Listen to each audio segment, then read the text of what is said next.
Shalom Aleichem. Mishnah Yomi continues in chapter 1 of Kidushin, Mishnah Vav and Zion. Today, Mishnah Vav continues the theme of kinyanim, of legal transactions. What action makes the transaction? Kol hanase damim ba'acher. Anything which is made into money for something else. Damim usually means money. Here what's going on is we want to trade an apple for an orange. I say, hey, I'll buy your apple. And you say, well, what do you pay me? Well, I don't have any money, but I have this orange. Fine, pay me the orange for the apple. So now the orange basically is the equivalent of money. I'm using the value of the orange to buy your apple. Kevon shezocha zeh, once someone has acquired one of these items, either through hagbah, meshicha, any legal kinyan, someone picks up the orange, nitchayev zeh b'chalifav. The other guy has to pay the exchange, the other object, even if it's not here. So it could be the orange is back at home, but the apple, once I pick up the apple, now you own the orange and I own the apple. The deal is done. Ketzad, what's an example? Hechlich shor b'para, they're trading an ox for a cow. O hamor b'shor, or a donkey for an ox.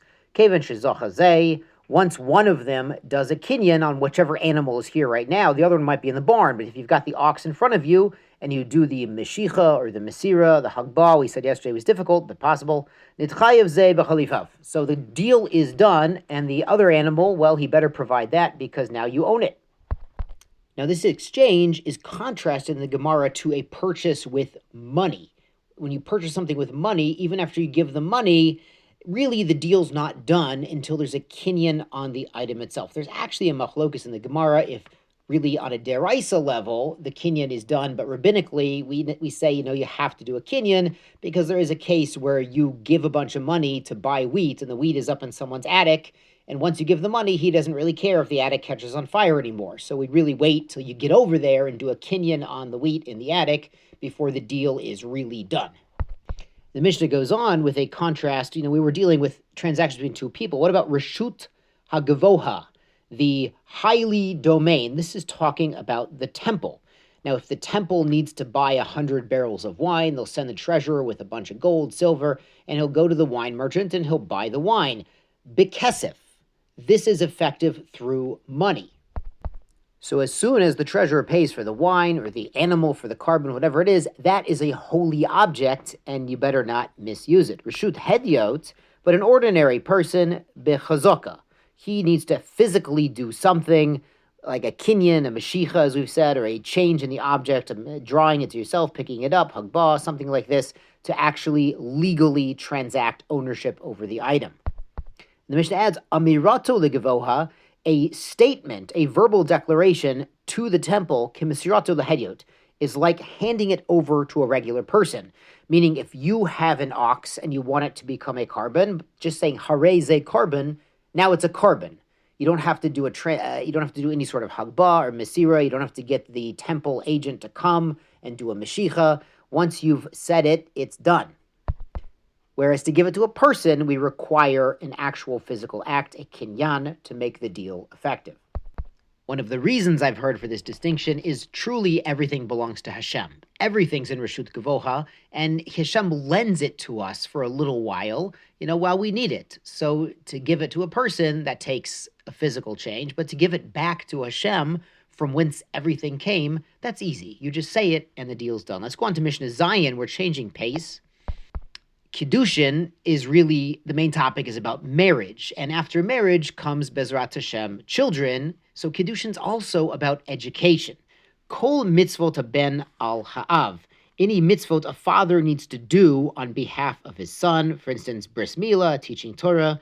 Anashim chayavim, the father is on the hook. He's got to do it. Benashim peturot, and the mother is exempt.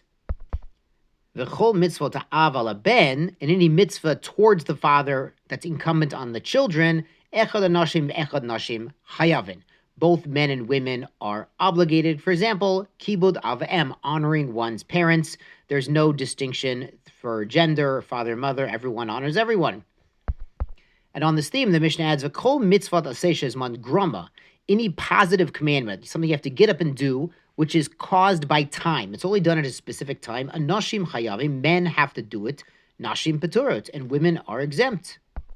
An example would be hearing the shofar in Rosh Hashanah, putting on tefillin, kol mitzvah t'seishes mon grama, anything that is caused by time. The shalozman grama, that's not time dependent. Echad anashim ve'echad nashim chayavim. Both men and women are obligated. For example, giving tzedakah, that could take place day and night all the time. Having a mezuzah on your dwelling, that's all the time. V'chol mitzvot lo taseh, any commandment that you can't do something, bein shizman grama, bein shlozman grama, whether it's at a certain time or not at a certain time, echad nashim chayavim. Both men and women are obligated in those type of commandments. For instance, fasting on Yom Kippur, observing the Yomim Tovim and the like. Though it is interesting on Yom Tov, a lot of the positive commandments on Yom Tov, like eating matzah and being in a sukkah, women are also obligated because we have a svara af hen hayubot nes, that women were in the miracle too. They should also celebrate the miracle.